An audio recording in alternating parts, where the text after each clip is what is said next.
हरे कृष्णा। श्रीमद् भगवद गीता यथारूप अध्याय 2 गीता का सार और श्लोक नंबर 23 है। नैनम छिदन्ति शस्त्राणि नैनम दहति पावकः न चैनम क्लद्यन्ते अपो न शुष्यन्ति मारुता। अनुवाद इस प्रकार है।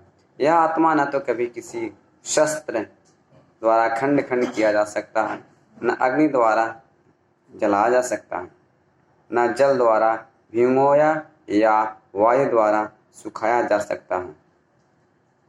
हरे कृष्णा।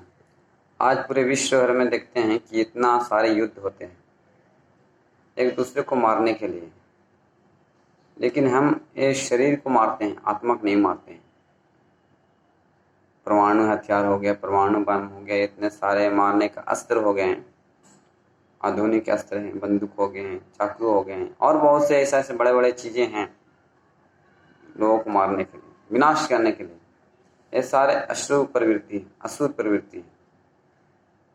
ये सब क्यों ऐसा होता है? क्योंकि दुश्मनी, हमारे हृदय में दुश्मन प्रवृत्ति आ जाते हैं ना, तो मैं सोचता हूँ उसको मार दूंगा। लेकिन यहाँ क्या बता रहा है कि किसी आप शस्त्र से मार नहीं सकते आत्मा को, न उसको जला सकते। कुछ बोलते हैं मैं जला दिया उसको, लेकिन आप किसको जलाएं? शरीर को जलाएं, आत्मा को नहीं जलाएं।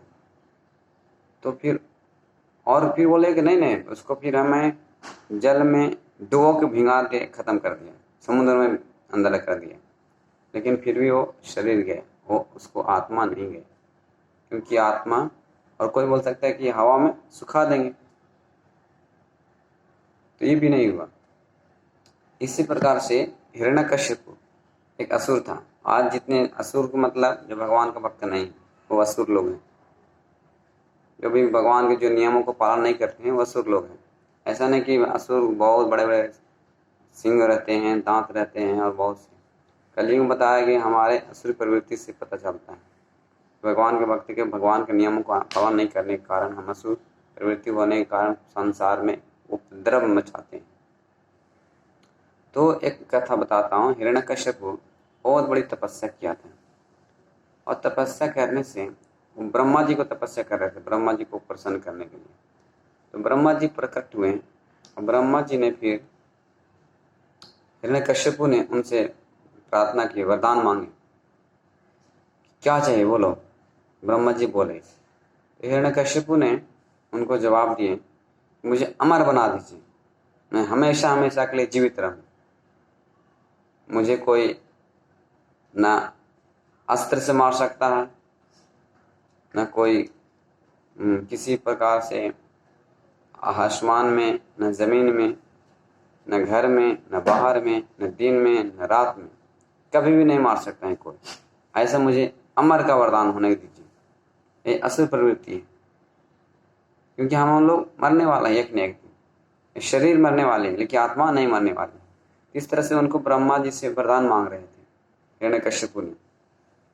हिरण्यकश्यप के वरदान सुनकर भगवान ब्रह्मा जी ने बताया कि मैं तो खुद अमर नहीं हूँ, मैं आपको कैसे अमर होने का वरदान दे दूँ। ऐसे ब्रह्मा जी ने बताया। ब्रह्मा जी प्रथम सृष्टि का प्रथम जीव आत्मा है, वो भी जीव है, वही भगवान द्वारा शक्ति दिया जाता है। तो भगवान की शक्ति के कारण वो सृष्टि करते हैं। तो ब्रह्म लोक, सबसे उच्च लोक में 14 लोक है इस ब्रह्मांड में, तो सबसे उच्च लोक में ब्रह्मा जी निवास करते हैं। तो वहाँ ब्रह्मा जी निवास करने के कारण वो सर्वोच्च जीव है ब्रह्मांड का। तो फिर बताएं कि मैं जब मरने वाला हूँ, मैं मतलब अमर नहीं हूँ, तो आपको अमरता कैसे वरदान दे सकता हूँ। लेकिन वो ऐसा बहुत प्रकार से मांगने के बाद में भी बोले कि ठीक है,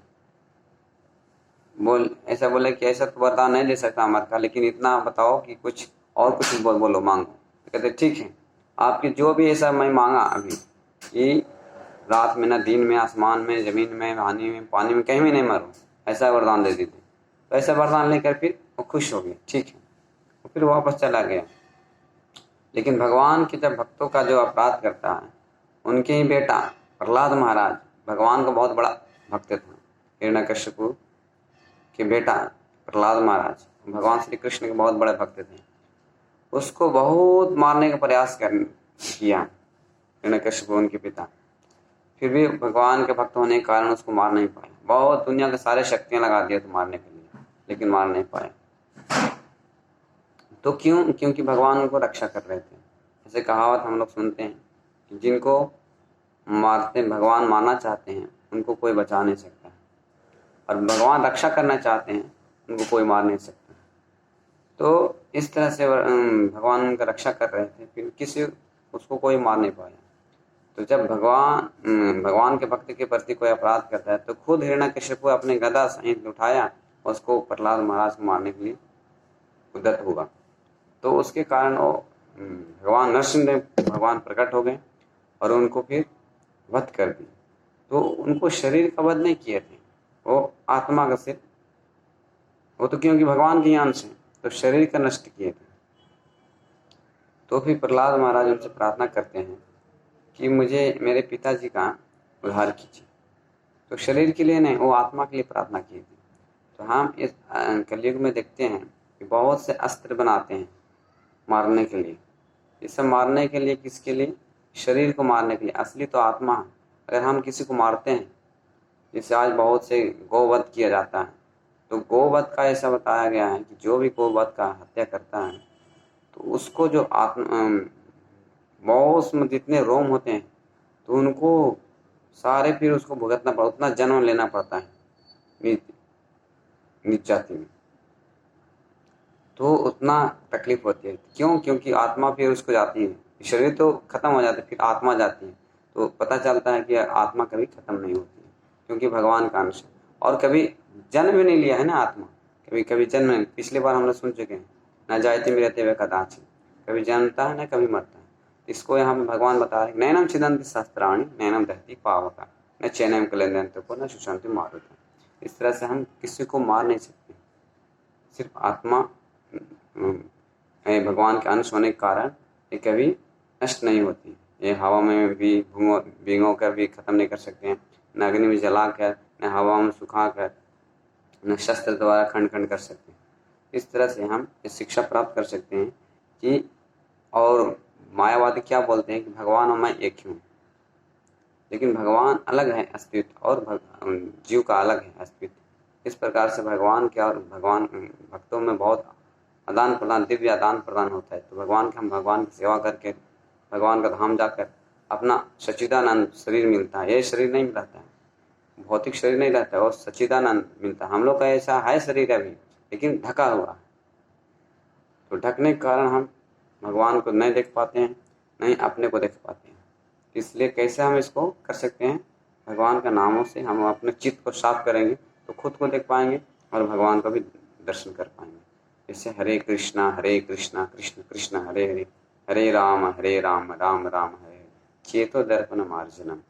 चैतन्य महाप्रभु शिक्षा दिए हैं, जितना हम भगवान का जप करेंगे हमारा चित्त साफ होगा, तो हम हमारा हृदय शुद्ध होने के कारण, भगवद गीता का उपदेश ज्ञान प्राप्त करने के कारण हम धीरे धीरे अपने अस्तित्व को समझ पाएंगे। ठीक है, हरे कृष्ण, धन्यवाद।